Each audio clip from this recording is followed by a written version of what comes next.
ದಕ್ಷಿಣ ಕನ್ನಡ ಜಿಲ್ಲೆಯಲ್ಲಿ ಕ್ಷಯರೋಗ ಪತ್ತೆ ಮತ್ತು ಚಿಕಿತ್ಸೆಗೆ ಜಿಲ್ಲಾ ಆರೋಗ್ಯ ಮತ್ತು ಕುಟುಂಬ ಕಲ್ಯಾಣ ಇಲಾಖೆಯ ಆಂದೋಲನ ಜನವರಿ 2 ರಿಂದ 12 ರವರೆಗೆ ನಡೆಯಲಿದೆ ಎಂದು ಜಿಲ್ಲಾ ಆರೋಗ್ಯ ಅಧಿಕಾರಿ ಡಾಕ್ಟರ್ ಎಂ ರಾಮಚಂದ್ರ ರಾವ್ ಹೇಳಿದರು.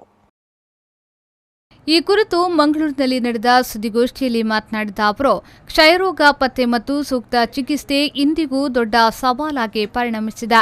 ಜಾಗೃತಿಯ ಕೊರತೆ ಮತ್ತು ನಿರ್ಲಕ್ಷ್ಯದಿಂದ ಲಕ್ಷಾಂತರ ಜನ ಪ್ರತಿ ವರ್ಷ ಕ್ಷಯರೋಗಕ್ಕೆ ತುತ್ತಾಗುತ್ತಿದ್ದಾರೆ.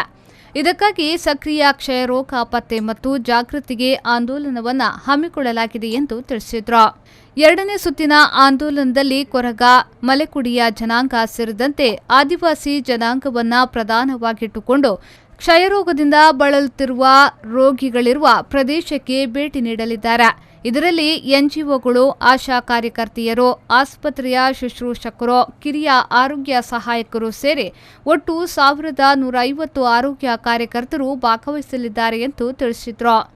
ನಮ್ಮ ಜಿಲ್ಲೆಯ ಸುಮಾರು 8 ಮೆಡಿಕಲ್ ಕಾಲೇಜುಗಳು ಎಲ್ಲರಿಗೂ ಗೊತ್ತಿರುವಂಥ ವಿಚಾರ. ಎಲ್ಲ ತಾಲೂಕು ಆಸ್ಪತ್ರೆ 4 ಇದೆ.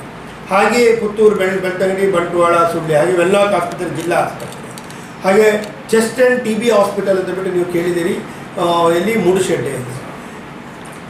ಇದೆಲ್ಲ ಸೇರಿಕೊಂಡು ಬಿಟ್ಟು ಮತ್ತು ಕೆಲವು ಪ್ರಾಥಮಿಕ ಆರೋಗ್ಯ ಕೇಂದ್ರಗಳು 1 ಲಕ್ಷಕ್ಕೆ ಅನುಗುಣವಾಗಿ ನಾವೊಂದು ನಿಗದಿತ ಪ್ರಯೋಗಶಾಲೆ ಅಂತ ಮಾಡಿದ್ವಿ. ಅಲ್ಲಿ ವಿಶೇಷವಾಗಿ ಪ್ರಯೋಗಶಾಲೆ ತಜ್ಞರಿಗೆ ಒಂದು ತರಬೇತಿಯನ್ನು ಕೊಟ್ಟುಬಿಟ್ಟು ಕ್ಷಯರೋಗವನ್ನು ಕಫದಲ್ಲಿ ಪರೀಕ್ಷೆ ಮಾಡುವಾಗ ಪತ್ತೆ ಹಚ್ಚುವಂಥ ಕೆಲಸವನ್ನು ನಾವು ಮಾಡ್ತಾ ಇದ್ದೀವಿ.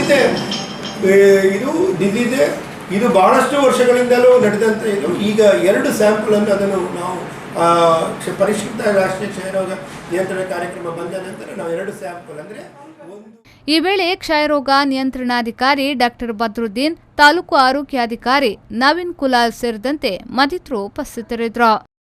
ನಾಗೇಶ್ ಕಾವೂರು, ವಿ4 ನ್ಯೂಸ್ 24/7 ಮಂಗಳೂರು.